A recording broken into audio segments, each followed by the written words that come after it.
ষষ্ঠীর সন্ধ্যায় উদ্বোধন হলো কাটিগোড়া কাতিরাইলের শতদল দুর্গাপূজার মণ্ডপ। মণ্ডপে লাগানো হয়েছে বরাক উপত্যকার জনপ্রিয় বাউল শিল্পী প্রয়াত কালিকা প্রসাদ ভট্টাচার্য এবং জুবিন গর্গের প্রতিচ্ছবি।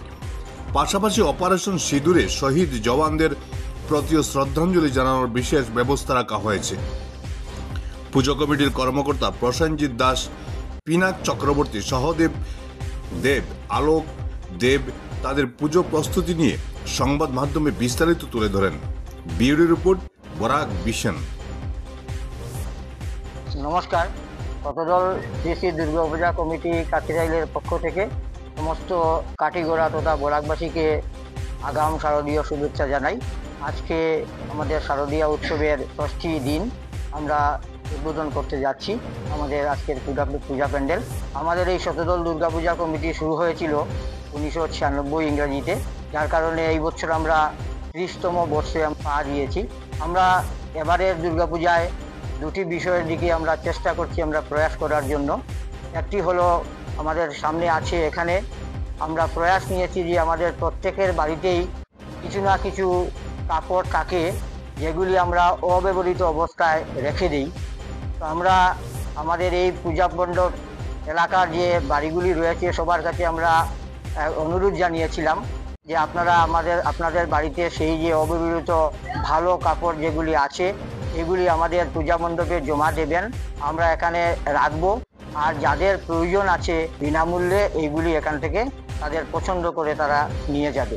তো আমি আশা রাখবো আগামী দিনে সপ্তমী, অষ্টমী, নবমী, দশমী আমাদের এখানে এই ধরনের কাপড় রাখা থাকবে। যাদের প্রয়োজন তারা আমাদের শতদল শ্রী শ্রী দুর্গাপূজা মণ্ডপ কাতিরাইলে এসে তাদের প্রয়োজনীয় কাপড় চোপড়রা নিতে পারবে।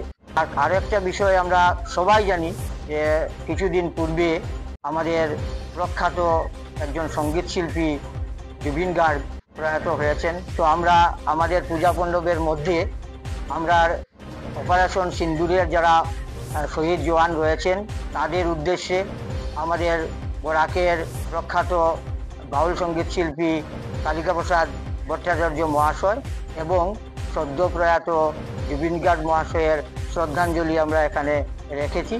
আমরা 4 দিন এখানের মধ্যে কালিকা প্রসাদ ভট্টাচার্য এবং আমাদের যে জুবিন গার্গের গানও আমরা এখানে বাজাবো। আমাদের যারা পুণ্যার্থী যারা এখানের মধ্যে আসবেন, দর্শনার্থী যারা আসবেন তাদের শ্রদ্ধাঞ্জলি ওদেরকে যাতে দিতে পারেন সেই ব্যবস্থা আমরা রেখেছি। আর আমাদের পূজা মণ্ডপে সবাই আসবেন শান্তিপূর্ণভাবে। আমরা আমাদের এই পূজা মণ্ডপটি পরিচালনা করার জন্য প্রত্যেকের সহযোগিতা আমরা কামনা করছি। আমরা সপ্তমী, অষ্টমী, নবমী 3 দিনই আমাদের প্রসাদ বিতরণ করা হবে। আপনারা প্রসাদও নিয়ে যাবেন আর দুর্গা মায়ের চরণে পুষ্পাঞ্জলি দিতে পারবেন। ধন্যবাদ সবাইকে।